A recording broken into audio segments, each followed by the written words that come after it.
Sudah. Oke, mohon Sudah, maaf. Pak. Ini saya terlambat masuk room, ada gangguan, jadi tadi sulit masuk ke Zoom sehingga saya agak terlambat masuk ke kelas. Oke, saya akan mulai.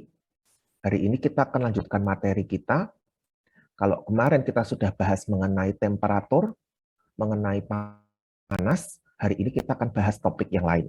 Hari ini sampai 4 pertemuan ya, sampai nanti Anda menjelang UAS, kita akan bahas mengenai topik besar gelombang dan optika.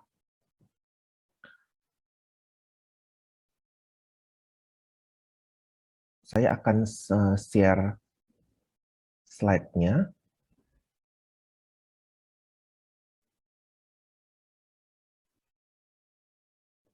Apakah slide-nya sudah muncul dan sudah bisa bergeser? Sudah, Pak. Oke, ya. Kita akan mulai pembahasan kita akan bicara mengenai gelombang secara umum. Gelombang ini adalah osilasi atau getaran yang bergerak atau merambat melalui ruang atau materi dan disertai dengan transfer energi. Anda sudah pelajari ini mungkin mulai SD atau SMP. Tapi nanti kita akan lihat lebih lanjut. Gelombang ini bergerak akan memindahkan energi dari satu titik ke titik yang lain. Nah, ada beberapa istilah terkait gelombang. Saya tidak akan bahas detail karena Anda sudah pernah dapatkan ini. Ada panjang gelombang, jarak antara dua puncak atau dua lembah. Kemudian ada amplitudo. Amplitudo ini merupakan simpangan terbesar dari titik equilibriumnya. Lalu ada periode, ada frekuensi. Nah, ini nanti pengertiannya bisa Anda baca lagi. Ini saya hanya mereview saja. Kemudian ada untuk frekuensi ini, satuannya adalah hertz. Hertz adalah satu osilasi per detik. Jadi kalau dikatakan satu gelombang itu kan satu begini ya. Nah, ini satu gelombang. Satu osilasi, satu gelombang penuh itu begini. Kalau dia melalui satu gelombang begini selama 1 detik, maka frekuensinya adalah 1 hertz. Oke, kemudian ini ada rumus hubungan antara kecepatan gelombang, frekuensi, dan panjang gelombang. Dirumuskan dengan V sama dengan F kali lambda. Jadi Anda bisa lihat di sini, frekuensi F ini berbanding terbalik dengan wavelength, dengan panjang gelombang. Dan kecepatan cahaya ini, kecepatan cahaya dalam ruang yang vakum itu disebut sebagai C, yaitu besarannya sekian. Atau ada yang menuliskan dalam pembulatan 3 kali 10 pangkat 8 meter per sekon. Itu kecepatan cahaya pada ruang yang vakum. Sampai sini dulu, apakah ada yang ingin didiskusikan?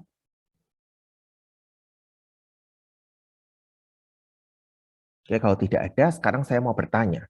Ini adalah kecepatan cahaya pada ruang yang vakum. Jika cahaya itu tidak pada ruang yang vakum, ada mediumnya di situ, kira-kira kecepatan ini sama, lebih cepat, atau lebih lambat? Silakan, siapa mau berpendapat?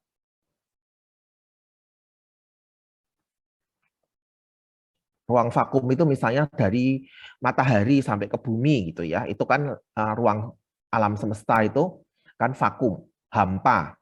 Nah, itu kecepatannya sekian. Tetapi kalau tidak vakum, misalnya di udara kita setelah masuk atmosfer itu kan tidak vakum ya, di situ ada udara. Nah, itu sama, lebih cepat atau lebih lambat? Silahkan siapa mau berpendapat.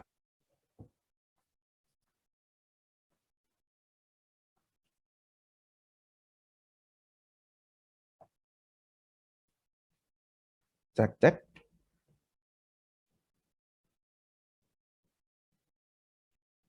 Siapa mau berpendapat?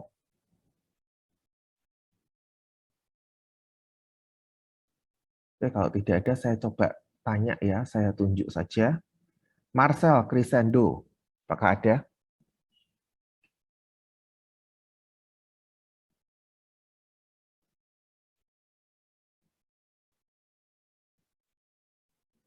Marcel Crescendo?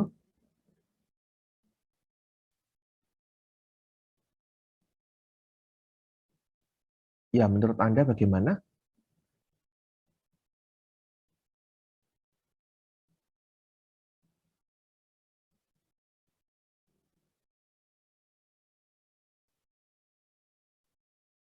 Oh, mic-nya error, Marcel. Oke. Bisa dituliskan di chat ya, menurut Anda bagaimana? Apa yang terjadi dengan kecepatan rambat cahaya ini? Kecepatan cahaya. Kalau dia ada pada medium tertentu, bukan pada ruang yang vakum. Oke, saya minta pendapat dari yang lain. Ada yang dengan tidak ditunjuk mau menjawab, mencoba menjawab, silahkan.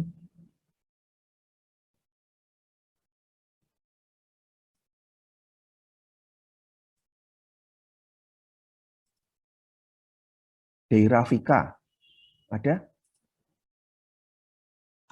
Ada. Ya, silahkan. Menurut Anda bagaimana? Panggilannya siapa ini, Deira Vika? Daerah. Deira, ya menurut Deira bagaimana?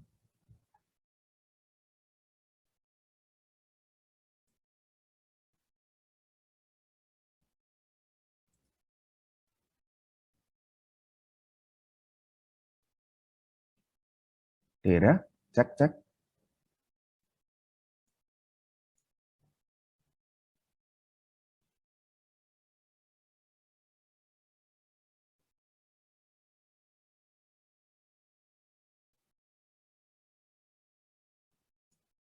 Cek, cek, Deira.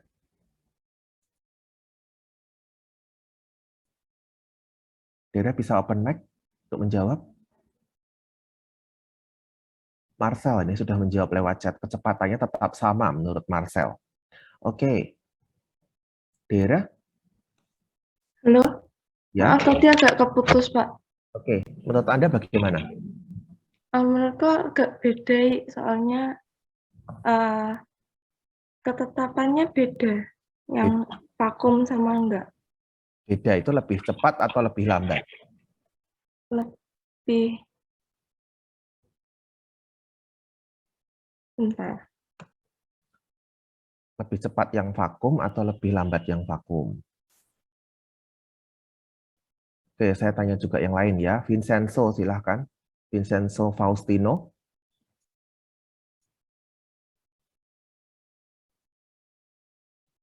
Iya, loh, Pak. Ya, menurut Anda bagaimana? Hmm.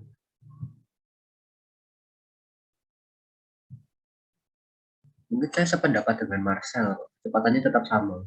Kecepatannya tetap sama. Oke, Iya, terima kasih Vincenzo. baik Pak. Deda, ini kita berlogika saja ya, tidak usah Anda terus browsing-browsing dulu, cari ini buka Wikipedia atau apa, nggak usah. Ini kita berlogika saja. Salah juga nggak apa-apa.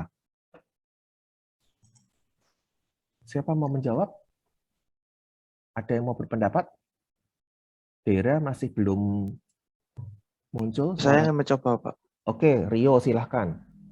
Kalau menurut saya kecepatannya yang di vakum itu lebih cepat, Pak, dibandingkan dengan yang ini beruang gitu. Karena Saya mikirnya kan vakum kan kosong gitu, Pak. Jadi nggak ada hambatan begitu, Pak. Sedangkan kalau ada di dalam ruang gitu kan kayak ada apa namanya faktor-faktor tertentu yang bisa menghambat gitu, Pak. Saya mikirnya begitu sih, Pak. Oke, terima kasih Rio. Tadi Dera menghilang, belum menjawab lagi. Oke. Iya, Pak. Ya, menurut Anda bagaimana? Lebih cepat yang vakum ya kayaknya. Karena Karena lebih, kayaknya lebih padat, kayak kecepatannya lebih padat gitu. Kecepatannya lebih padat itu bagaimana?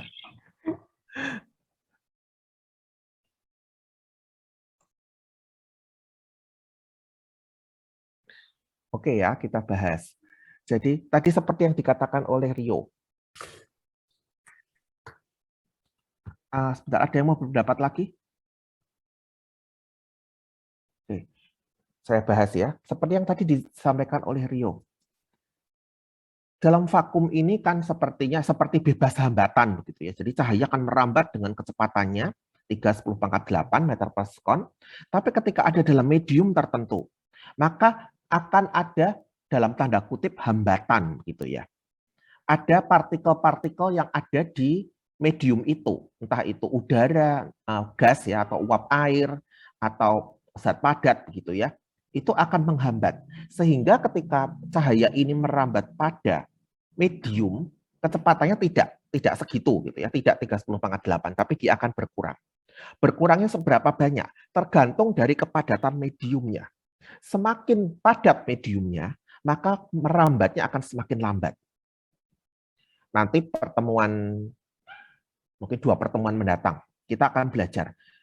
Anda juga sudah pernah belajar di tingkat sebelumnya gitu ya. Ada yang namanya refraksi atau pembiasan. Kenapa pembiasan ini terjadi? Karena cahaya ini merambat dengan kecepatan yang berbeda ketika menembus batas satu medium ke medium yang lain. Kenapa kemudian berbelok berkas cahayanya? Karena ada perubahan kecepatan. Bisa dari rapat ke kurang rapat atau kurang rapat ke rapat. Mengapa bisa berbeda kecepatan? Ya tadi, karena mediumnya ada yang rapat, ada yang kurang rapat. Semakin rapat mediumnya, maka kecepatan cahaya yang merambat di dalamnya akan semakin lambat. Sehingga ketika ada 2 batas medium ini, misalnya udara ke air, atau air ke kaca, atau udara ke kaca, ketika menembus batas itu, cahaya ini berubah kecepatannya. Karena kerapatan mediumnya tidak sama. Akibatnya cahaya itu akan mengalami pembiasan. Oke, itu dulu sampai sini. Nanti akan kita bahas lebih lanjut di pertemuan pada waktunya ya, ketika kita bahas lebih lanjut mengenai refraksi. Sekarang saya akan lanjutkan dulu. Tipe-tipe gelombang. Berdasarkan perlu tidaknya medium untuk merambat. Ada namanya gelombang mekanik, ada gelombang elektromagnetik. Gelombang mekanik membutuhkan medium untuk perambatannya. Contoh gelombang suara. Itu membutuhkan medium untuk perambatannya. Maka suara ini tidak bisa merambat di ruang hampa. Gelombang pegas, gelombang air, kemudian gelombang gempa. Ini merambat membutuhkan medium. Gelombang air merambat di air, gelombang gempa merambat di tanah. Tetapi ada gelombang yang tidak membutuhkan medium untuk perambatannya. Disebut gelombang elektromagnetik. Kemudian berdasarkan arah osilasinya, ada namanya gelombang transversal, ada gelombang longitudinal. Ini berbeda di arah rambatnya. Ada yang tegak lurus dengan arah perambatannya, ada yang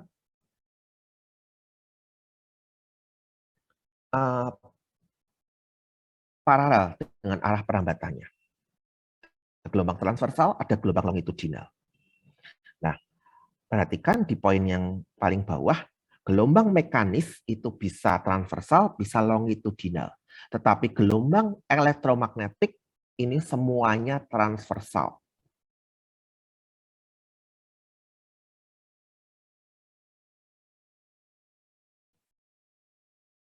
Anda lihat, gelombang transversal itu seperti ini, terdiri dari puncak dan lembah, gitu ya. Sedangkan gelombang longitudinal itu seperti ini, terdiri dari rapatan dan regangan. Dia bergerak, osilasinya searah dengan arah rambatnya. Sedangkan transversal osilasinya tegak lurus. Osilasinya kan dia begini, tegak lurus dengan arah perambatannya. Itu perbedaan gelombang transversal dan longitudinal. Nah, semua gelombang elektromagnetik itu adalah gelombang transversal. Jadi seperti ini. Sedangkan gelombang mekanik itu bisa ada yang transversal, ada yang longitudinal. Oke, sekarang kita akan lihat salah satu contoh gelombang, yaitu gelombang suara atau gelombang bunyi.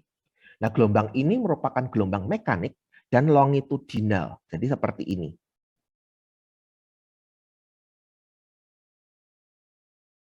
Ini gambarnya, ini adalah gambar pegas ya. Kalau Anda mungkin di SMP atau SMA pernah praktikum fisika pakai pegas seperti ini. Nah, gelombang pegas ini kan gelombang mekanik. Dia merambat melalui pegas itu. Nah, itu bisa transversal. Ketika pegasnya Anda gerakan naik turun, yaitu akan merambat begini, atau longitudinal. Anda dorong pegasnya, maka akan ada rapatan dan tegangan yang bergerak. Oke, kembali ke gelombang bunyi.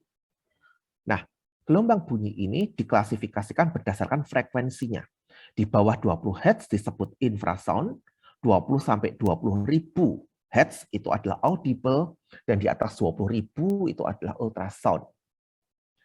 Kenapa dikelompokkan seperti ini? Karena 20 sampai 20.000, K itu kilo ya, kilo kan 1000. Jadi 20 sampai 20.000 Hz itu adalah gelombang audible, suara yang audible. Artinya bisa didengar oleh telinga manusia. Ini range umum. Tentu manusia punya masing-masing bisa berbeda ya dalam sensitivitas mendengar, tetapi secara umum gelombang bunyi dengan frekuensi 20 sampai 20.000 kHz, 20 sampai 20.000 Hz ini merupakan gelombang yang audible, gelombang suara yang bisa didengar oleh telinga manusia. Di atasnya yaitu ultrasound dan di bawahnya yaitu infrasound ini tidak bisa didengar oleh telinga manusia normal. Sampai sini dulu, apakah ada yang ingin didiskusikan? Pak, mau bertanya. Ya, silakan. Tadi kan bahas tentang kecepatan cahaya pada ruang vakum. Nah, Ya. kira-kira kecepatan cahaya pada ruang vakum ini digunakan di mana untuk menghitung kecepatan gelombang ya, Pak? Oke, jadi cahaya merambat pada ruang vakum.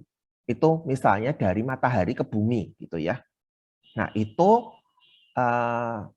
menggunakan itu. Jadi kalau secara perhitungan ya, merambat di ruang vakum, misalnya dari matahari ke bumi, cahaya itu bergerak, nah itu dengan kecepatan tadi, hampir 3/10⁸, seperti itu. Nanti ketika dia sudah masuk ke atmosfer, ketika dia ada di udara, dia akan sedikit turun.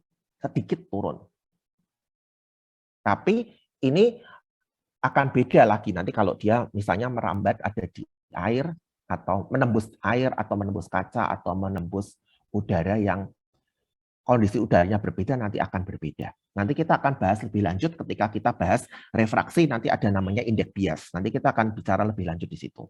Begitu ya, Deborah? Iya, berarti mempengaruhi ya, Pak. Terima kasih. Iya, mempengaruhi kerapatan medium, mempengaruhi kecepatan cahaya merambat. Itu ya, Deborah. Baik, Pak. Terima kasih. Sama-sama. Oke, kita akan lanjutkan. Sekarang kita akan lihat lebih lanjut.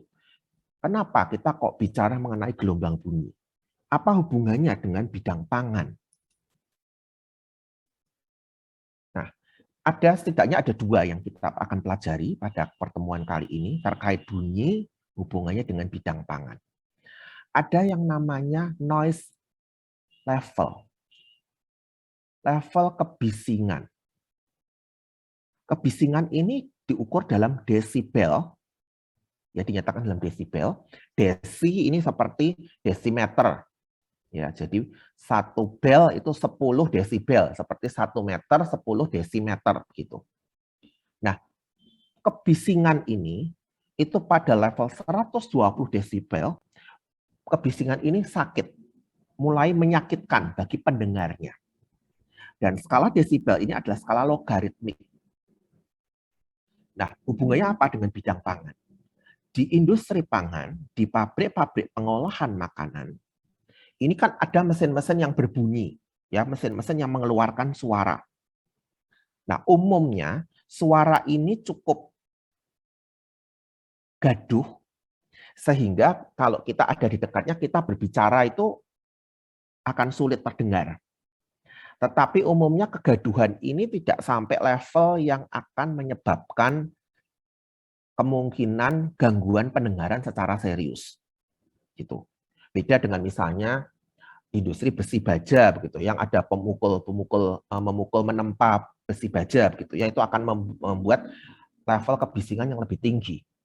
Tapi kalau di industri pangan, ada yang bisa memberikan contoh kira-kira kalau di mesin-mesin pengolahan pangan itu apa yang berisik? Itu kira-kira mesin yang apa ya?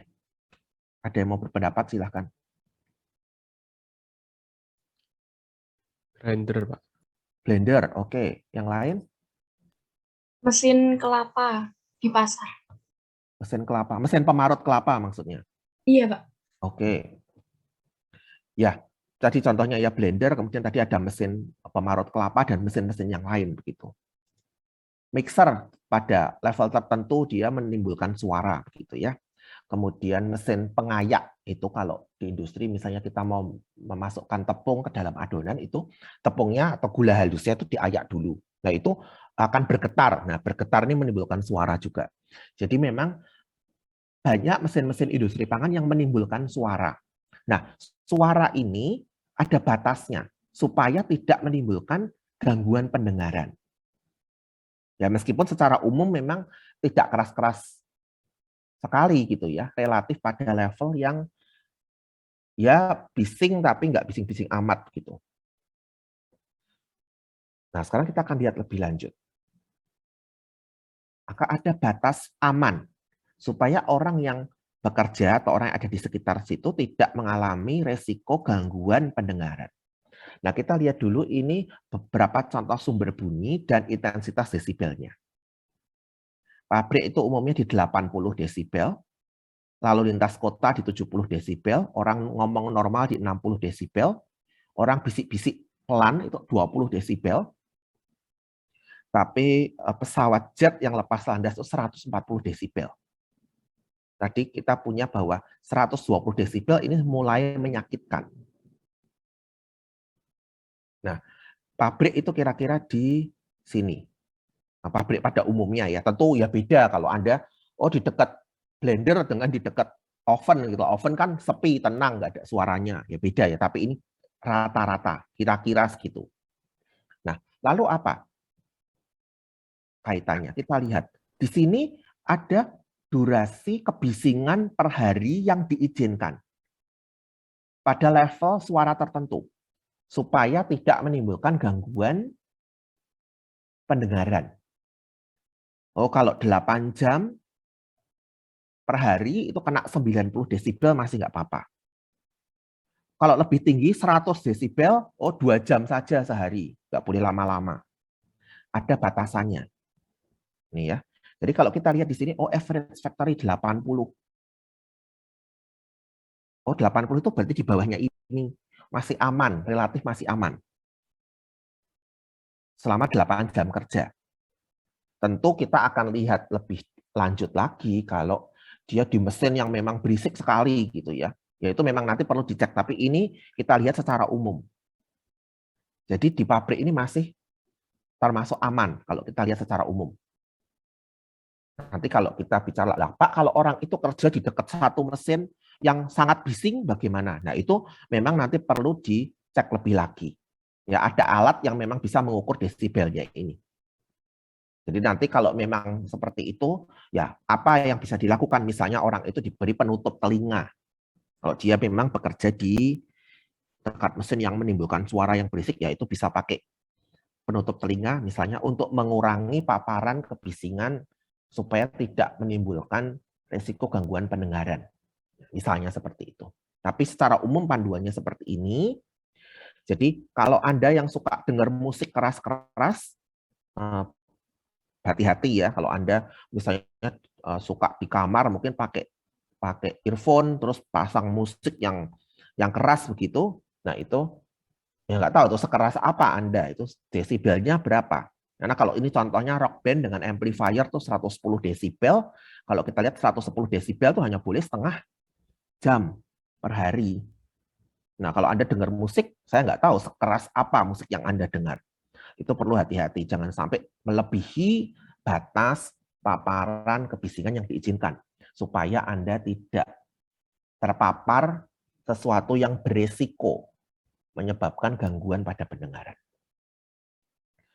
Oke, jadi apa tadi keterkaitannya dengan pangan gitu ya? Kenapa kok kita bahas bunyi di sini ya? Salah satunya ini, ada level noise, level kebisingan.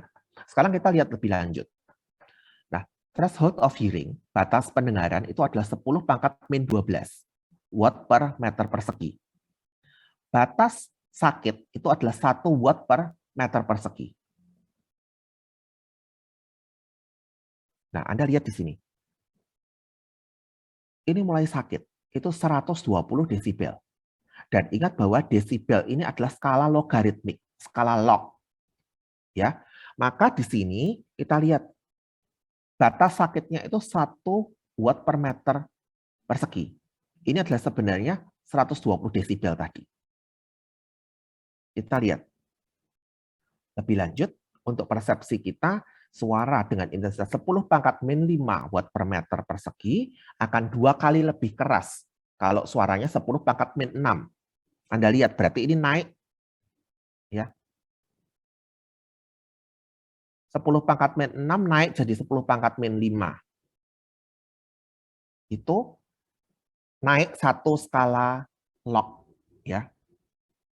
Itu kita mempersepsi sebagai 2 kali lebih keras. Kita lihat hitungannya bagaimana. Log I per I0. Kita lihat kalau kita mau menghitung berapa desibel sih sebenarnya. I0 adalah threshold of hearing, 10 pangkat min 12. Batas pendengaran. Di sini kita masukkan I0-nya. Kemudian kita ingin tahu nih, kalau suara itu 10 pangkat min 5 watt per meter persegi itu berapa desibel? Kita hitung.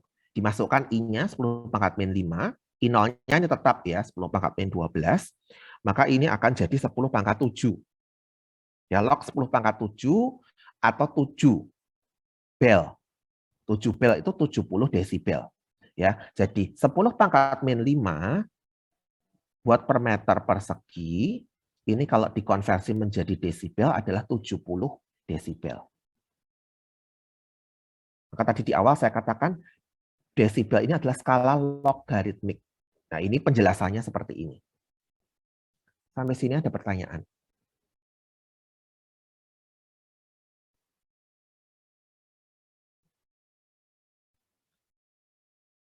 Apakah bisa diikuti? Jelas, Pak. Bisa, Pak. Oke.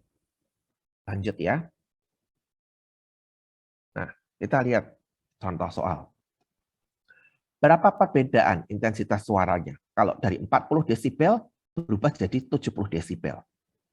Maka kita lihat perubahannya di sini. Deltanya itu kan 30 ya, 70 dikurangi 40 kan 30. Ya, maka Anda lihat 10 log. Jadi ini penulisannya kalau seperti ini kan saya buat Anda supaya lebih jelas. Jadi 70 ke 40, 40 ke 70 gitu ya. Berarti delta B-nya adalah 30 ya, karena 70 min 40. Nah, maka kita lihat delta B tadi, ini kan desibel ya. Ini kan desibel. 10 log I2 per I1 itu sama dengan 30. Ya. 10 log I2 per I1 sama dengan 30. Maka log I2 per I1 sama dengan 3. Ini kalau yang di atas ini, kalau mau ditulis di breakdown lagi kan begini, delta B sama dengan 70 min 40, sama dengan 30. Nah, delta B tadi 30 ya, terus ditulis lagi bawahnya, 10 log I2 per I1 sama dengan 30 begitu. Kalau mau ditulis dalam 2 baris, ini disambung begini, jadi mungkin kalau Anda kok tiba-tiba bisa begitu, tapi urutannya seperti itu ya. Nah, kemudian kembali ke sini, log I2 per I1 sama dengan 3, maka Anda turunkan ke sini, I2 per I1 sama dengan 10 pangkat 3, I2 sama dengan 1000 I1. Jadi ketika 40 naik jadi 70 desibel, itu adalah 1000 kali lipat. Intensitasnya itu 1000 kali naiknya. Ingat, karena desibel ini skala log. Sampai sini jelas?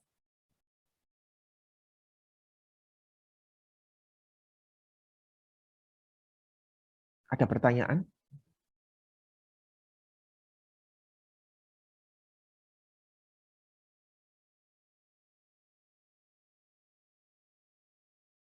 Cek. Apakah jelas? Jelas, Pak. Oke. Lanjut. Berapa suara yang ditimbulkan dari dua sumber? Kalau ada yang satu 70 desibel, yang satu 80 desibel. Tinggal ditambahkan, Pak, 70 plus 80. Oh, tidak bisa begitu. Ingat bahwa desibel ini skala log. Ya, jadi tidak bisa, oh yang satu 70 desibel, yang satu 80 desibel. Oh, berarti kalau ada dua, berarti digabung, ditambah, jadi 150 desibel. Tidak bisa begitu. Nah, kita akan lihat caranya bagaimana. Beta 1 atau sumber bunyi yang pertama itu 70 desibel. Ya, kita lihat di sini.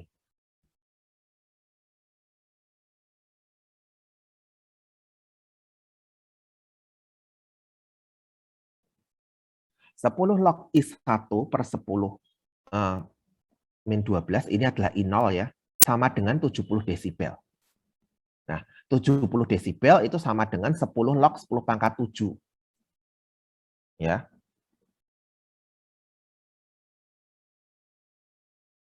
Maka Anda akan punya log ini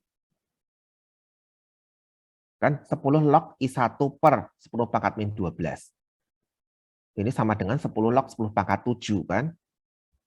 Berarti Anda punya ini sama dengan 10 pangkat 7. Ya, maka I1 sama dengan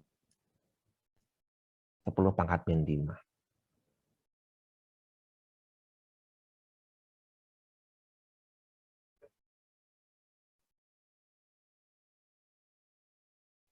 Apakah jelas?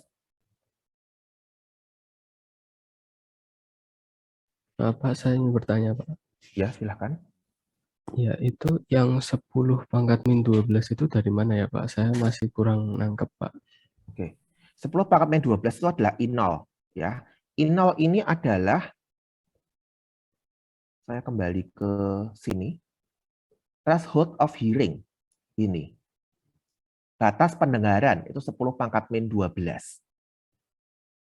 Maka nilai I0-nya selalu 10 pangkat min 12. Gitu ya.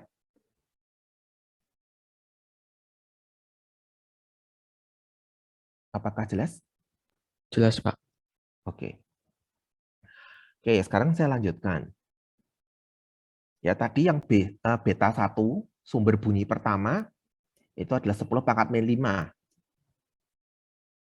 Watt per meter persegi. Nah, sekarang yang kedua, 80 desibel, sama tadi ya.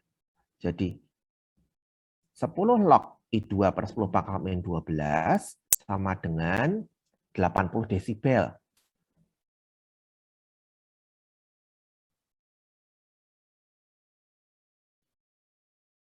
Desibel itu 10 log 10 pangkat 8, kan begitu. Sehingga ini I2 per 10 pangkat min 12 itu sama dengan 10 pangkat min 8. Maka I2-nya ini sama dengan 10 pangkat min 4. Nah, sudah Anda dapatkan sumber bunyi pertama dan sumber bunyi kedua. Yang pertama tadi 10 pangkat min 5, yang kedua 10 pangkat min 4. Lalu Anda tambahkan. Nah, di sini tambahkan I1 plus I2 tinggal dijumlahkan, Anda akan dapatkan 11 10 pangkat min 5 watt per meter persegi. Nah, sekarang 11 10 pangkat min 5 ini berapa desibel? Kita hitung.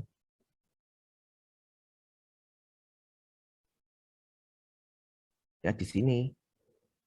Ini adalah I0, ini adalah I gabungan tadi.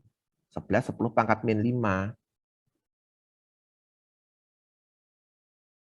Sama dengan 10 log 11 10 pangkat 7.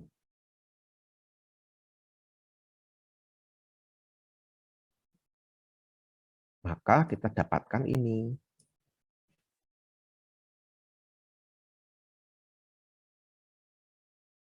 Kita dapatkan hasilnya adalah 80,41 desibel.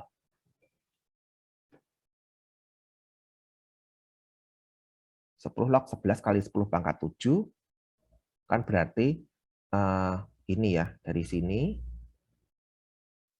akan turun ke sini. Yang 10 log 10 pangkat 7 jadi 7 ini. Jadi 10 log 11.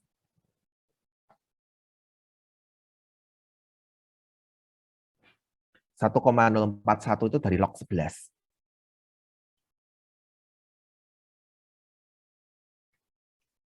Jadi, berapa desibel? Intensitas suara gabungan itu adalah 80,41 desibel. Sampai sini apakah ada pertanyaan? Apakah jelas?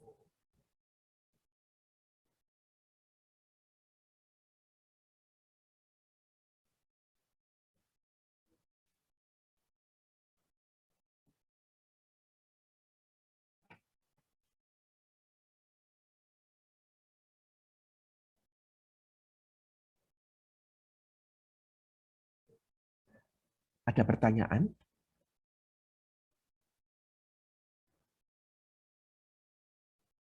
Apakah sudah jelas? Jelas, Pak. Oke. Saya lanjutkan. Karena kita akan lihat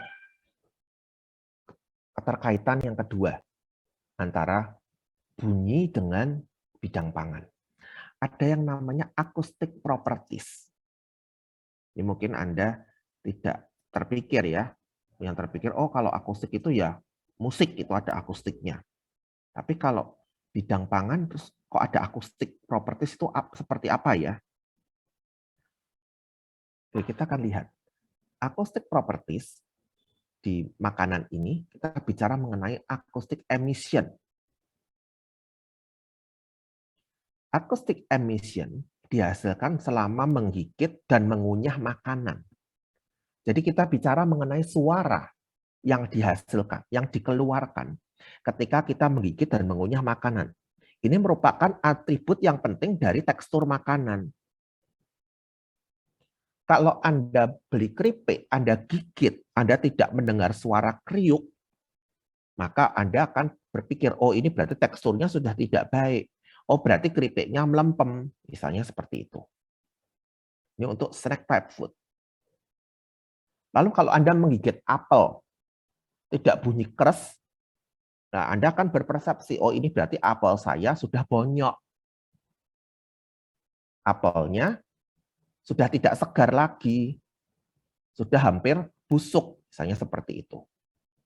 Nah, di sini menunjukkan bahwa acoustic emission atau suara yang dikeluarkan ketika menggigit dan mengunyah makanan ini sangat erat kaitannya dengan tekstur. Jadi ini jadi atribut yang penting dalam tekstur. Ya kalau makan kerupuk ya bunyinya mesti kriuk. Kalau nggak bunyi kriuk, oh berarti ini ada yang nggak beres kan begitu. Kekurangan atribut ini akan mempersepsikan kualitas yang rendah. Atau setidaknya akan berpengaruh pada ketidak dapat diterimanya produk itu oleh konsumen.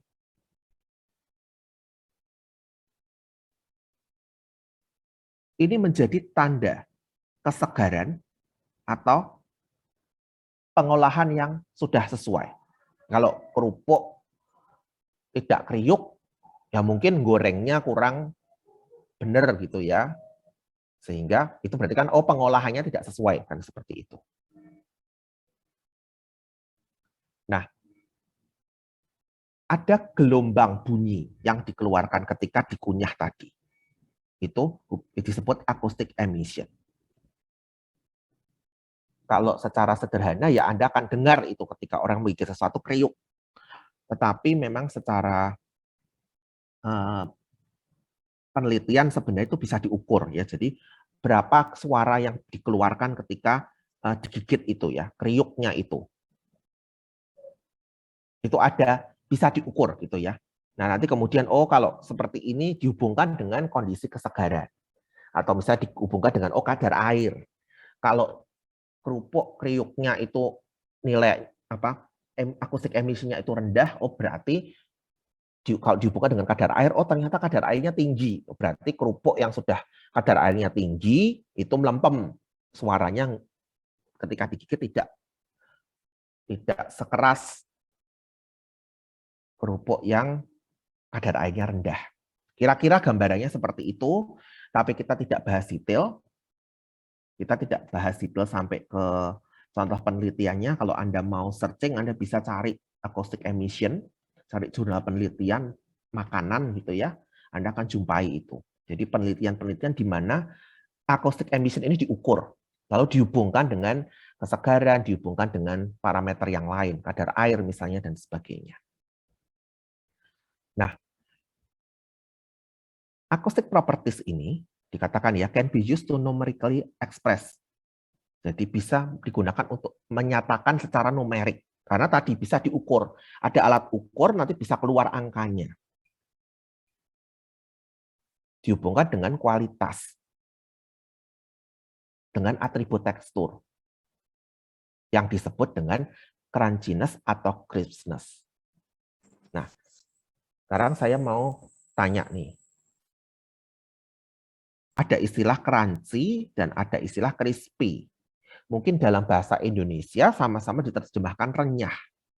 Tapi menurut Anda, crunchy dan crispy ini sama atau berbeda? Kalau berbeda, bedanya bagaimana? Silahkan siapa mau berpendapat. Crunchy dan crispy.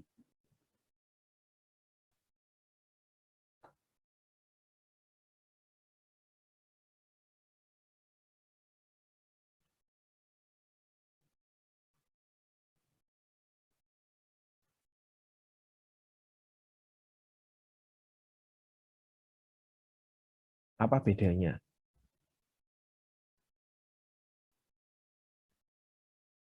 Oke, siapa mau berpendapat? Kalista Angelic Marcelino. Iya, Pak. Ya, menurut Anda crunchy dan crispy itu sama atau berbeda? Sepertinya lebih berbeda ya, Pak, antara crunchy dan crispy. Bedanya bagaimana? Kalau crunchy itu benar-benar yang garing kering itu loh, Pak, sepertinya itu. Kalau Contohnya crispy produk apa nih? Contohnya apa yang Anda katakan crunchy? seperti snack-snack extruded seperti itu, Pak, itu mungkin lebih ke arah crunchy ya. Oke, kalau crispy? Kalau crispy itu biasanya yang lapisan luarnya saja, Pak, yang benar-benar kering itu. Contohnya? Mungkin seperti kalau ayam goreng yang diberi tepung seperti itu, Pak. Oh, tepungnya luar itu crispy gitu ya? Iya, betul, Pak. Oke, terima kasih pendapatnya Kalista. Iya, Pak. Oke, yang lain siapa mau berpendapat? Melisa Gunawan, silahkan.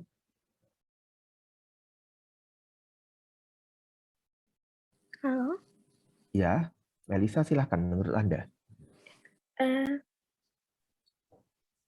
menurut saya apa ya? Saya mikirnya tuh dari kalau saya makan sih, Pak.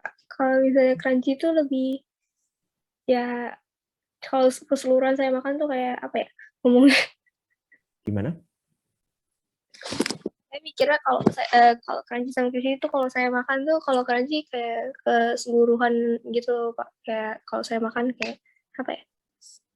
Crust-nya itu seluruh, maksudnya kalau misalkan crispy kan kalau misalkan crispy saya mikirnya kalau saya baru makan itu ada crust-nya, terus itu kayak lanjutannya nggak terlalu gitu. Kalau crunchy kayak seluruhnya gitu. Saya mikirnya gitu.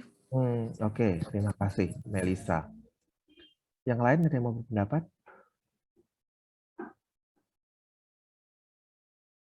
Stefanus Gibran. Ya, Pak. Ya, menurut Anda, crunchy dan crispy sama atau berbeda? Sedikit berbeda, Pak. Bedanya bagaimana? Kalau crunchy lebih ke crispy, Pak. Kalau crunchy lebih ke renyah. Sedangkan crispy itu gurih. Crispy itu gurih. Jadi kalau Anda makan misalnya nih, makan bakso rasanya gurih itu crispy berarti? Kebalik ya, Pak.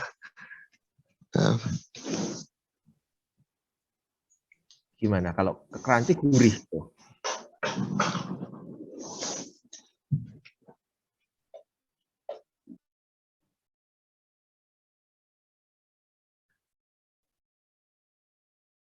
Tadi gimana Stefanus Gibran? Tadi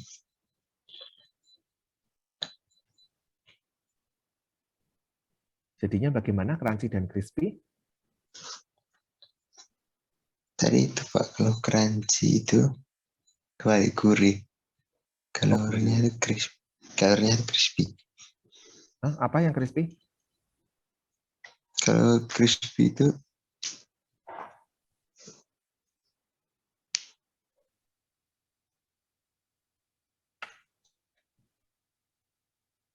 Halo, kok diam? bentar, Pak. Oh, mikir. Iya. Atau masih bingung? Masih bingung dikit, Pak. Oke. Oke, yang lain ada yang mau berpendapat? Saya mau coba, Pak. Ya, silakan, Cindy. Kalau crispy itu sekali digigit langsung hancur, Pak. Langsung berubah bentuk, langsung hancur gitu, Pak. Tapi kalau crunchy itu rasa crunchy-nya itu meskipun dikunyah berkali-kali masih ada, Pak. Oke, ya, terima kasih, Cindy. Ya, crispy dan crunchy. Istilah crispy ini sama-sama renyah dalam bahasa Indonesia, tapi agak berbeda sebenarnya. Crispy ini berhubungan dengan biasanya dipakai untuk sesuatu barang atau bahan yang teksturnya tipis, kemudian kalau digigit kemudian menimbulkan suara yang ramai di mulut gitu ya. Contohnya Anda makan keripik. Jadi saya beri contoh saja. Anda makan keripik kentang, masukkan ke mulut terus kan kriuk-kriuk-kriuk gitu ya. Renyah, itu tipis, kriuk-kriuk, bunyinya seperti itu. Itu crispy. Tapi kalau Anda menggigit snack ekstrudat atau kerupuk terung, itu kan gigitannya dalam ya, nggak tipis, jadi keras gitu kan. Anda menggigit itu kan keras, timbul suaranya, keras begitu, berhubungan dengan gigitan yang dalam, itu crunchy. Jadi renyah, tapi renyahnya yang sesuatu yang gigitnya dalam begitu. Snack ekstrudat yang bentuknya bulat-bulat, atau kerupuk terung, itu crunchy. Termasuk kalau Anda menggigit apel, terus bunyi keras gitu, itu juga bisa dikatakan crunchy di situ. Kan kriuk-kriuk ya, kalau Anda menggigit apel itu kan kriuk-kriuk. Nah itu seperti itu gambarannya.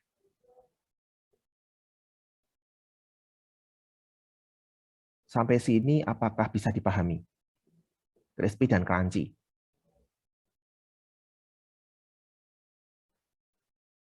Ada pertanyaan?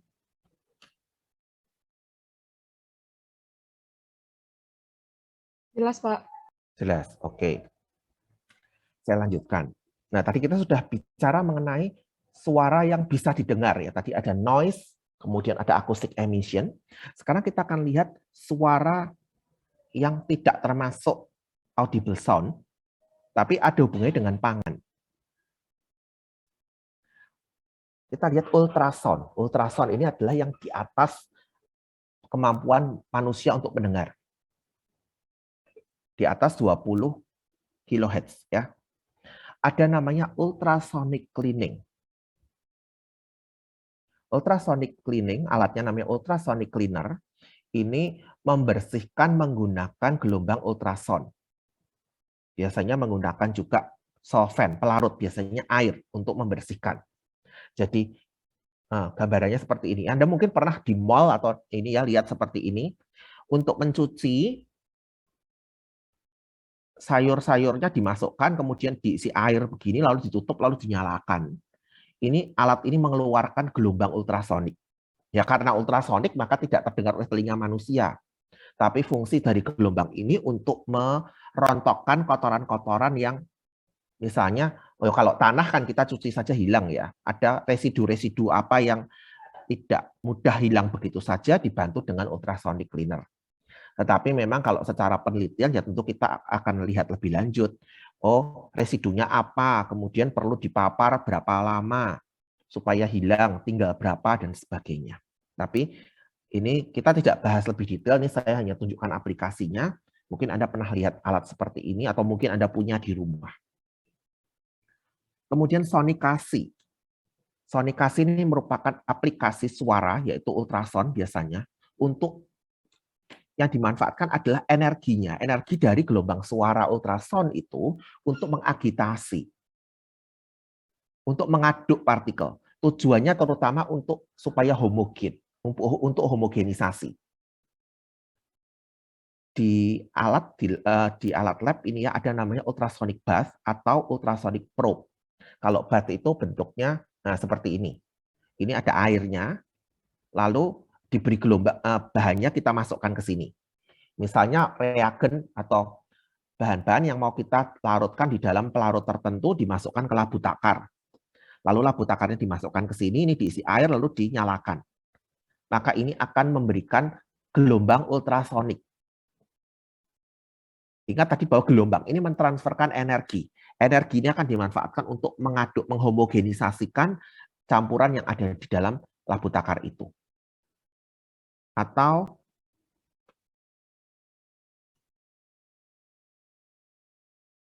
ultrasonic probe. Kalau probe itu bentuknya ya seperti probe gitu ya. Probe itu seperti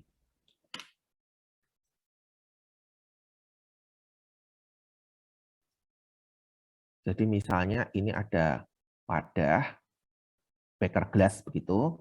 Ini ada cairannya yang ingin kita homogenisasi. Lalu di sini ada alat. Lalu di sini ada probe-nya. Probe-nya seperti jarum gitu. Atau ya jarumnya agak besar begitu ya, bentuknya bisa begini atau mungkin ada yang ujungnya ada buletannya begini. Lalu ini dicelupkan begini, nanti ini akan alat ini akan mengeluarkan gelombang ultrasonik. Sehingga kemudian akan menghomogenisasikan cairan yang ada di sini.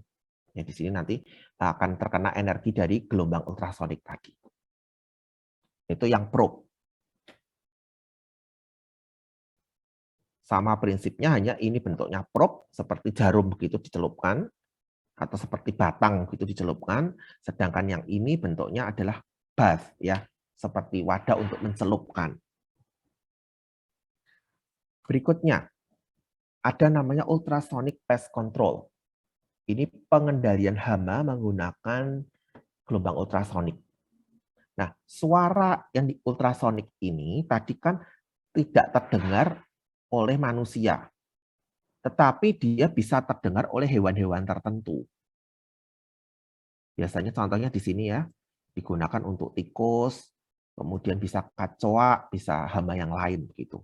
Tujuannya adalah ketika kita aplikasikan gelombang ini, maka hewan-hewan itu akan merasa terganggu, merasa tidak nyaman, sehingga kemudian dia akan pergi.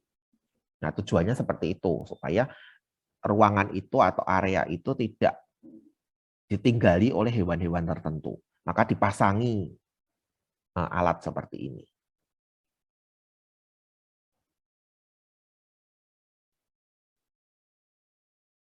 Bisa yang dinyalakannya ini misalnya gudang gitu ya, gudang produk pangan, dipasangi alat ini nanti dinyalakannya setelah jam kerja gitu.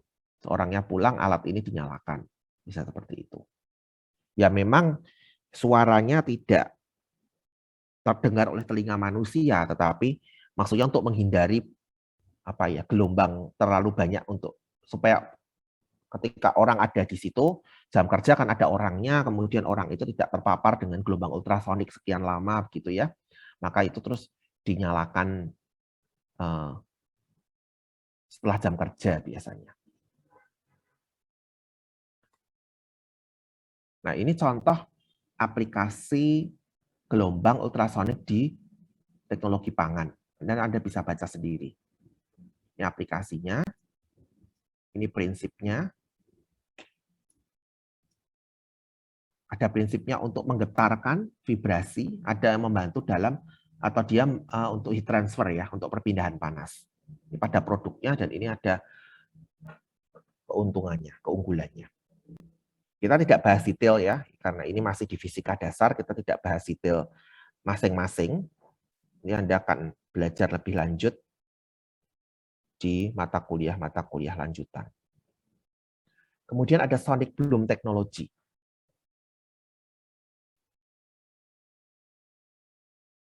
Teknologi yang mengkombinasikan gelombang suara frekuensi tinggi dengan organik nutrien. Tujuannya untuk membuat tumbuhan itu produktivitasnya meningkat. Di sini. Jadi ada nutrien yang digunakan, tapi juga ada gelombang suara. Gelombang suara ini akan membuat tumbuhan itu bisa menyerap nutrisi dengan lebih baik. Ya, ini ada perlu penelitian-penelitian ya, ada penelitian-penelitian yang sudah dilakukan. Misalnya, frekuensinya sekian pada paparan sekian, pada kondisi seperti ini, nanti hasilnya seperti ini. Ini contohnya adalah penggunaan teknologi sonic bloom pada tumbuhan dengan paparan frekuensi 4 kHz dapat meningkatkan toleransi terhadap kekeringan hingga 75% kadar air tanah. Biji kedelai meningkat hasilnya 40,89% dan kandungan protein biji meningkat 10,3%. Ini contoh penelitian yang dilakukan. Kita tidak bahas detail juga ini, tapi ini saya sampaikan, ini contoh aplikasinya. Bahwa gelombang suara ini bisa diaplikasikan terkait dengan bidang kita. Sampai sini dulu untuk gelombang suara, apakah ada yang ingin didiskusikan atau ingin ditanyakan?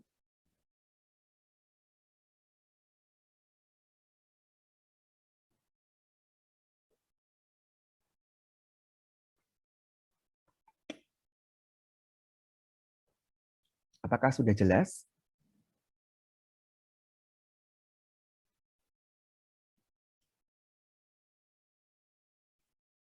Cek. Apakah sudah jelas? Jelas, Pak. Ya, Pak. Oke, saya lanjutkan. Sekarang kita akan bicara mengenai gelombang elektromagnetik. Dari namanya terdiri dari komponen medan listrik dan medan magnet. Medan listrik yang berosilasi akan menimbulkan medan magnet dan sebaliknya.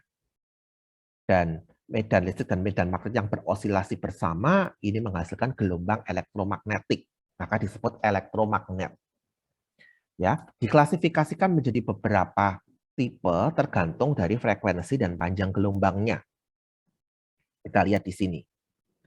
Ada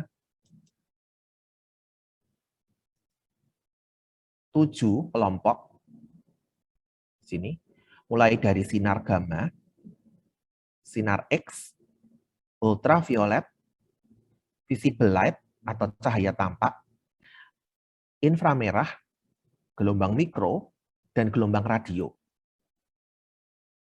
Ini Anda lihat ini, berarti kalau sinar X itu 0,01 nanometer sampai 10 nanometer panjang gelombangnya. Ultraviolet 10 sampai 400 nanometer gitu ya. Nah, angka-angka ini memang tidak tepat. Anda lihat di referensi yang satu dengan yang lain bisa agak beda gitu ya. Tidak persis, tidak selalu persis angkanya, tapi range-nya kira-kira seperti itu. Nah, yang bagian ini adalah visible light. Dia di 400 sampai 700 nanometer atau ada yang 380 misalnya, pustaka ada yang menyebutkan begitu. Nah, ini visible, artinya dapat dilihat oleh mata. Berarti yang lain itu invisible. Yang lain tidak bisa terlihat. gelombang elektromagnetik yang bisa terlihat oleh mata kita adalah yang visible ini. Sedangkan yang lain, sinar gamma, X, UV, infrared, mikro, dan radio ini tidak bisa tampak oleh mata kita. Ini yang kemudian visible kita sebut sebagai cahaya tampak. Dan kalau kita bagi lagi, ada warna-warna. Kita lihat di sini. Sinar matahari yang kita lihat itu sebenarnya dari banyak panjang gelombang. Disebut cahaya polikromatik. Anda sudah pelajari ini di tingkat sebelumnya. Cahaya itu sebenarnya bisa di breakdown menjadi cahaya dengan panjang gelombang yang berbeda-beda. Yang disebut monokromatik dengan warna yang berbeda. Kita lihat di sini. Nah, ini ada pustaka yang menyebutkan 380 sampai 750. Yang di sini 400 sampai 700 ya. Jadi tidak selalu persis sama satu pustaka dengan pustaka yang lain, tetapi kira-kira range-nya segitu. Kemudian ini punya warna-warna yang berbeda. Nah, ini juga batasan perwarna angkanya ini juga nggak sama. Karena kan ini bukan sebenarnya strict. Oh, ini ungu, ini biru, ini hijau, ini kuning. Tetapi ada peralihan gitu ya. Peralihan dari ungu ke biru, biru ke hijau gitu. Sehingga beralihnya sebenarnya di titik yang mana sih? Itu kan juga bisa tidak sama. Pada panjang gelombang berapa ketika sudah benar-benar dari biru ke hijau itu kan tidak tepat ya. Tapi itu gradasi begitu. Sehingga kemudian batasan angka-angka ini merupakan range yang tidak fix gitu. Tapi kira-kiranya oh panjang gelombang sekian itu merah, oranye, kuning, dan seterusnya.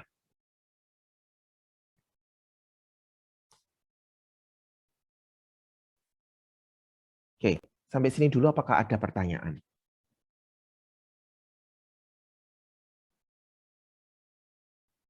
Oke, kalau tidak ada, kita akan bahas lebih lanjut. Sekarang kita ke yang ini dulu ya, yang visible.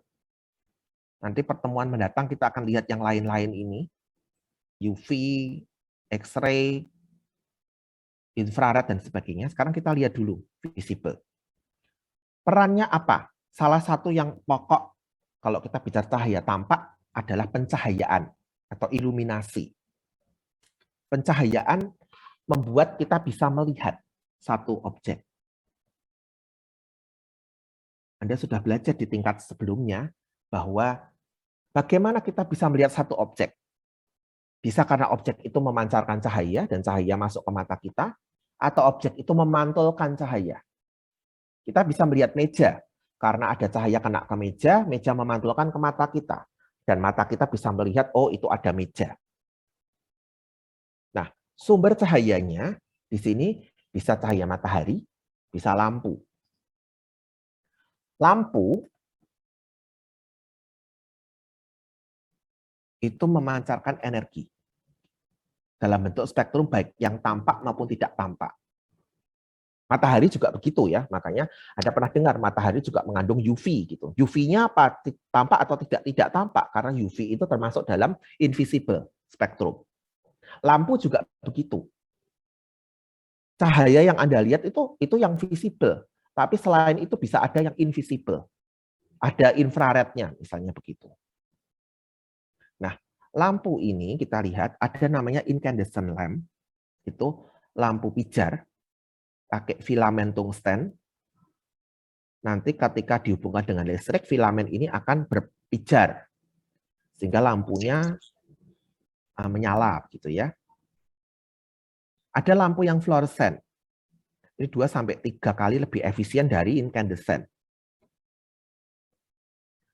Lebih efisien itu maksudnya apa? Dia lebih efisien dalam hal perubahan energi dari energi listrik menjadi energi cahaya. Karena yang kita inginkan kan dalam hal lampu adalah cahayanya. Ketika kita hubungkan lampu itu dengan listrik, maka energi listrik itu tidak semuanya berubah jadi cahaya, tapi ada jadi berubah ke bentuk energi yang lain, misalnya energi panas. Nah, fluoresen, lampu fluoresen ini 2-3 kali lebih efisien dalam hal mengubah energi listrik menjadi energi cahaya dibandingkan dengan incandescent.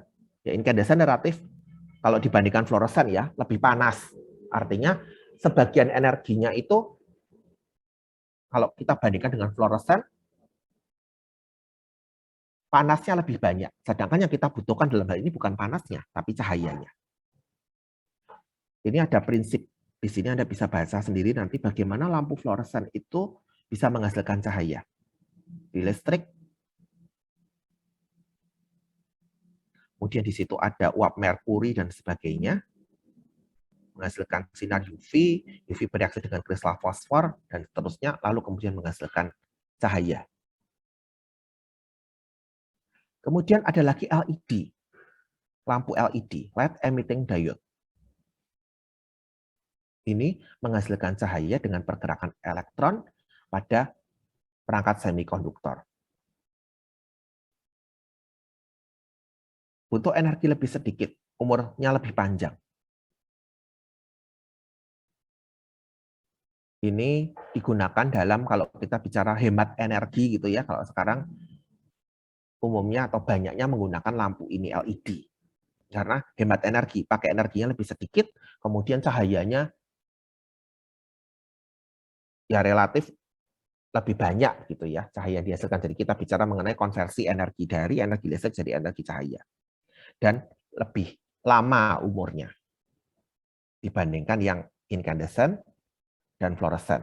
Kalau incandescent Anda tahu kadang filamennya itu putus ya, terus lampunya nggak bisa nyala. Kalau yang fluoresen Anda tahu lampu neon yang panjang itu kalau ujung-ujungnya sudah mulai kemudian mulai kehitaman, itu sudah mulai perlu diganti gitu ya.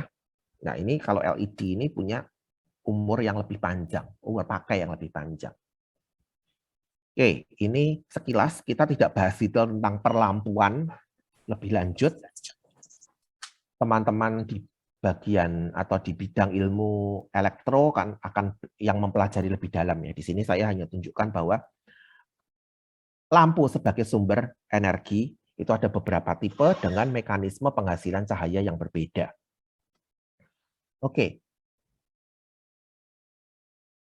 Kalau ada pertanyaan bisa langsung ini ya, langsung diinterupsi saja, tidak apa-apa. Lanjut, sekarang kita bicara mengenai luminous flux. Luminous flux atau luminous power, ini adalah ukuran daya atau power of light yang terpersepsi gitu ya. Yang dipersepsi. Kita akan lihat maksudnya seperti apa. Satuannya adalah lumen atau LM disingkat. Satu lumen itu didefinisikan sebagai luminous flux dari cahaya yang dihasilkan oleh suatu sumber cahaya yang memancarkan satu kandela intensitas cahaya pada satu solid angle 1 steradian.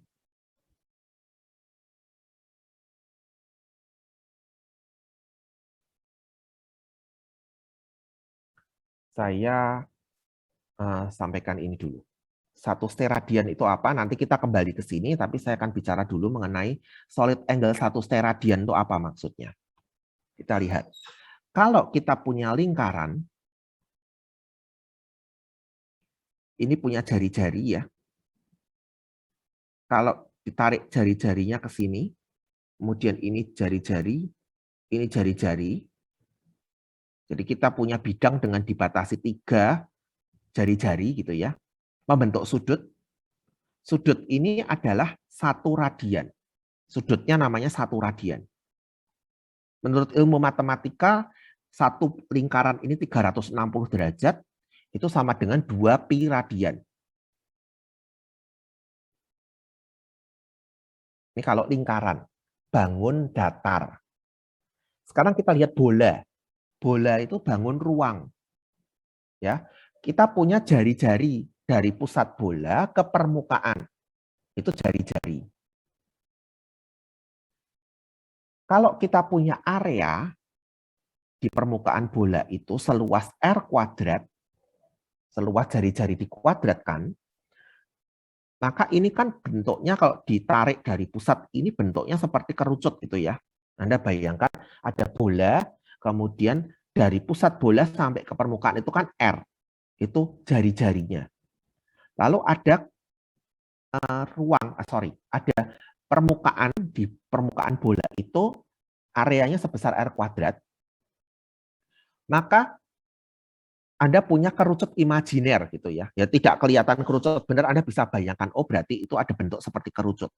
Di sini ada sudut. Ya. Sudut ini adalah 1 steradian. Besarnya sudut ini 1 steradian. Dan menurut ilmu matematika, satu bola ini sudutnya, sudut ruangnya besarnya adalah 4pi steradian.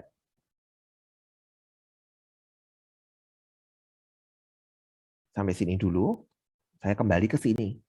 1 lumen itu apa? 1 lumen itu kalau ada satu sumber cahaya, memancarkan cahaya sebanyak 1 kandela intensitasnya,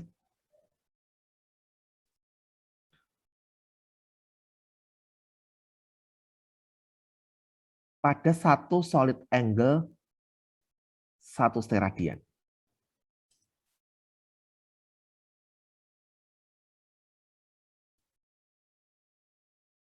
Satu kandela, satu sumber cahaya memancarkan intensitas cahaya 1 kandela pada solid angle 1 steradian. Ini yang disebut dengan 1 lumen.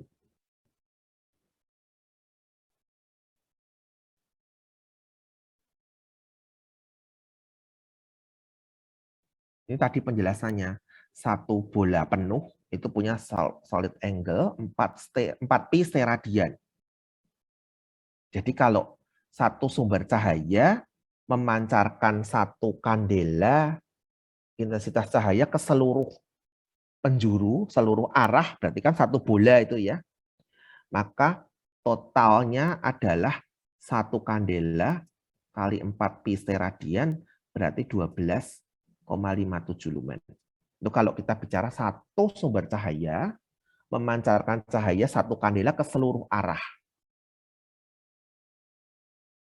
Kemudian ada istilah illuminance, itu adalah total luminous flux di satu permukaan per unit area.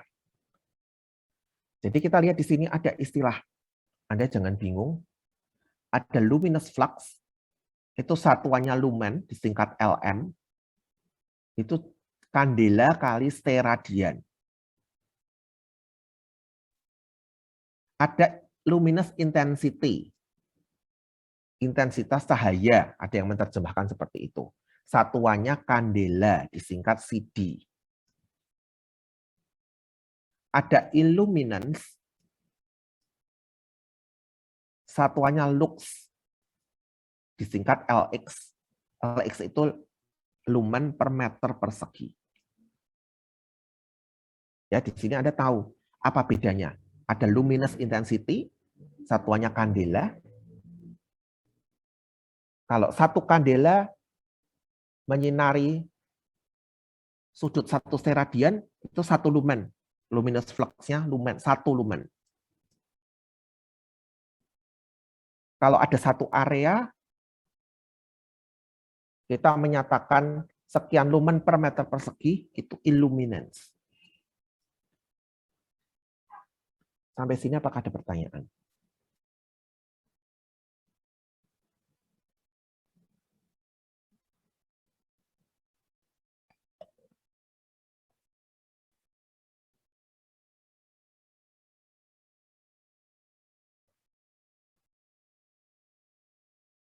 Jelas ya? Jelas, Pak. Oke. Nah, di sini ada keterangan lebih lanjut. Lumens, luminous flux tadi, itu adalah ukuran total cahaya yang dikeluarkan oleh satu lampu. Sedangkan luminous intensity itu ukuran berapa terang cahaya itu, sinar itu dalam satu arah tertentu. Jadi misalnya di sini, satu lampu itu punya cahaya 1 lumen.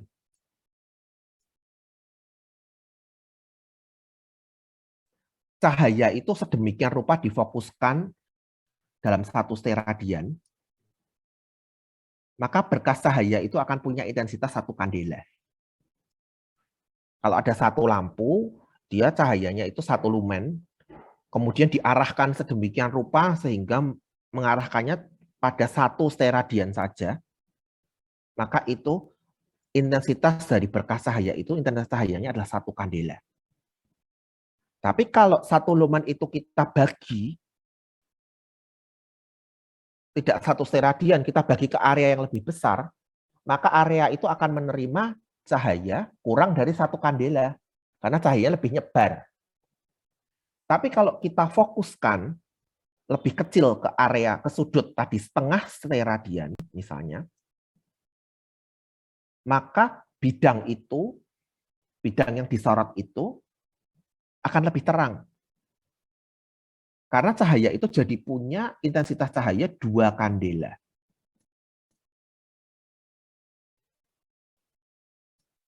Tapi luminous flux-nya sama-sama 1 lumen. Tinggal kita mau mengarahkan kalau 1 lumen ini kita fokuskan ke 1 area yang sempit, intensitas cahaya jadi lebih besar. Tapi kalau 1 lumen ini kita arahkan ke area yang luas, kita sebarkan, maka bidang itu akan mendapatkan intensitas cahaya yang lebih sedikit karena cahayanya nyebar. Ini untuk luminous flux yang sama. Semoga ini bisa lebih memberikan gambaran.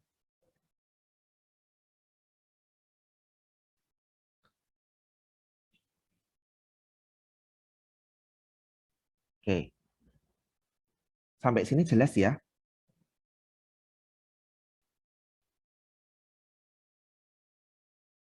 Ada pertanyaan? Permisi Pak, boleh jelasin lagi yang illuminate? Yang mana? Yang EV Pak. Ini Nah ya. iya Pak, ya saya masih agak bingung itu Pak. Ya. Illuminance. Ini satuannya lux, ini adalah lumen per meter persegi. Jadi lumen yang diterima atau luminous flux yang diterima per meter persegi area. Seperti itu. Nah, ini nanti saya berikan contoh soal, semoga akan lebih memahami. Anda akan lebih paham. Nah, sekarang kita lihat gini.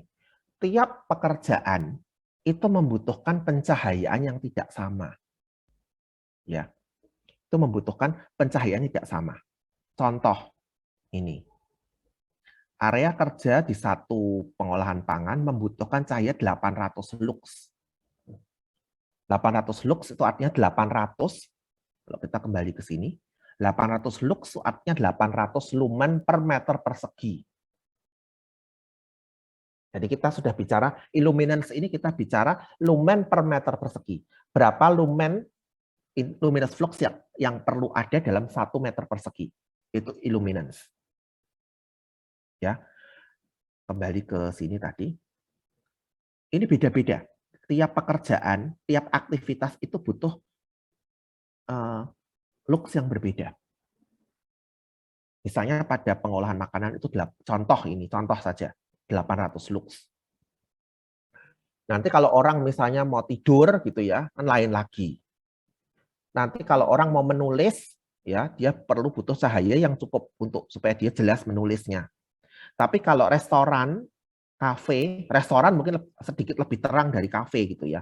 Kalau kafe biasanya orang santai-santai gitu ya, cahayanya nggak perlu terlalu terang supaya orangnya lebih rileks. Nah itu beda di luxnya beda. Lumen per meter persegi beda. Pak, ini hubungannya sama apa? Hubungannya sama lampunya. Nanti kita akan lihat. Jadi kita lihat apa yang mempengaruhi selain lampunya. Jadi lampu itu punya berapa lumen. Maka kalau kita punya area sekian, perlu pasang berapa lampu.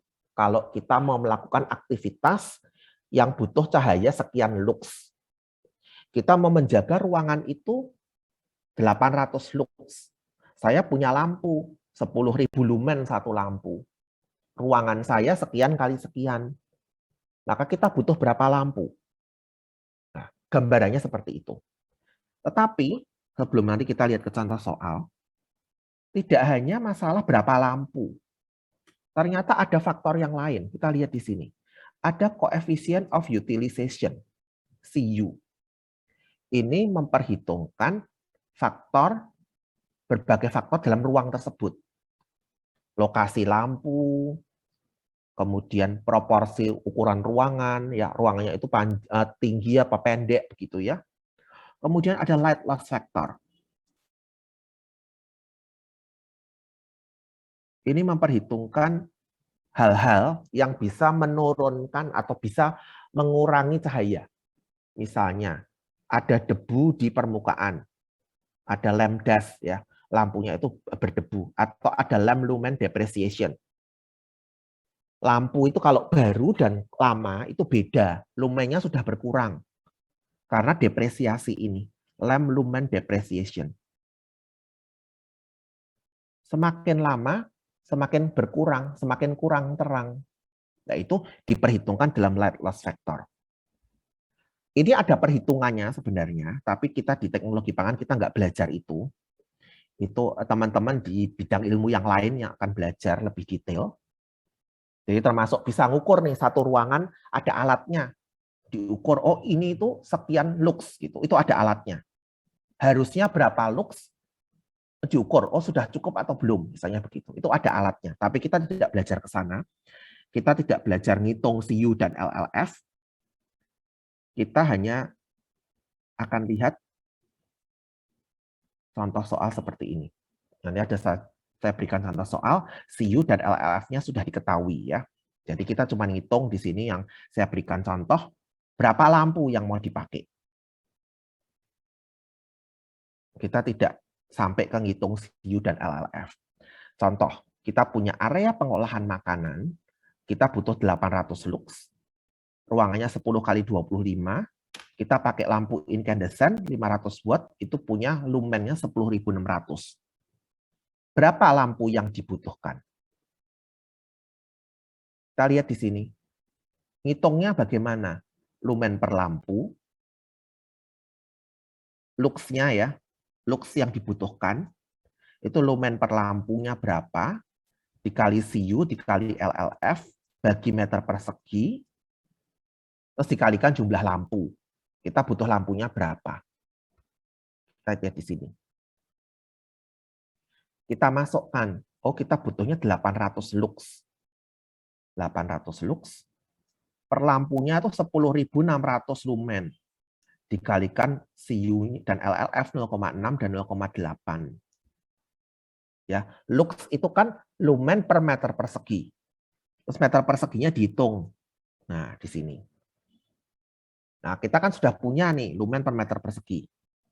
Nah, tinggal jumlah lampunya berapa? Hitung. Nah, ternyata di sini 39,3. Kita bulatkan ke atas jadi 40. Dibulatkannya ke atas ya, karena kalau dibulatkan ke 39, berarti kan 800 luxnya tidak tercapai. 800 ini kan minimal ya. Artinya kenapa butuh 800? Karena ya itu butuh cahaya segitu. Lebih boleh enggak? Boleh, karena kalau lebih kan lebih terang. Tapi kurang enggak boleh, karena 800 ini dianggap dalam contoh soal ini, oh kita harus punya standarnya 800. Supaya orang dapat beraktivitas dengan baik, dengan pencahayaan yang cukup. Nah, artinya kan 800 itu boleh lebih, tapi tidak boleh kurang, kan begitu. Maka lampunya di sini dibulatkan. Jumlah lampunya dibulatkan ke atas. Kita butuhnya 40 lampu.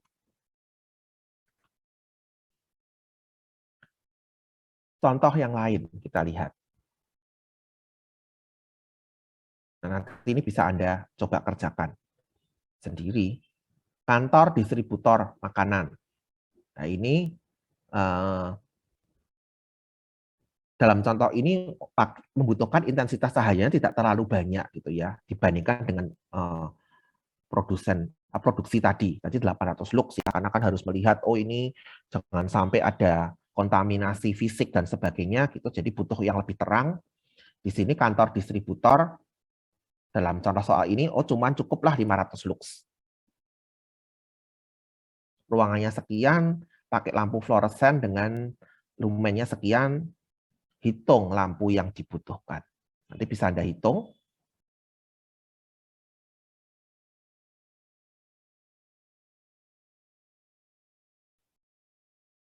Anda masukkan di sini.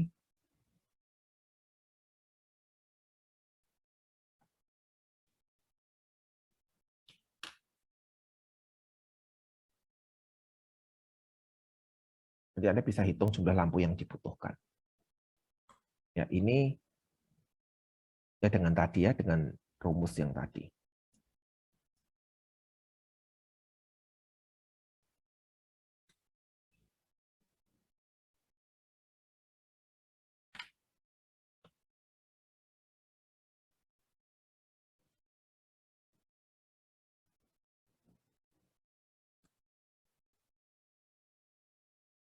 Sampai sini apakah ada pertanyaan?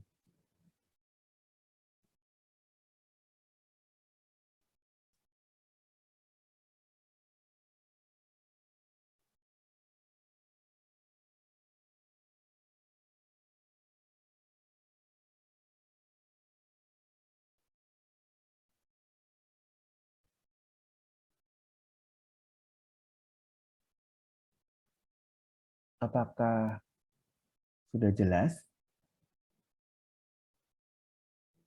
Jelas, Pak. Oke.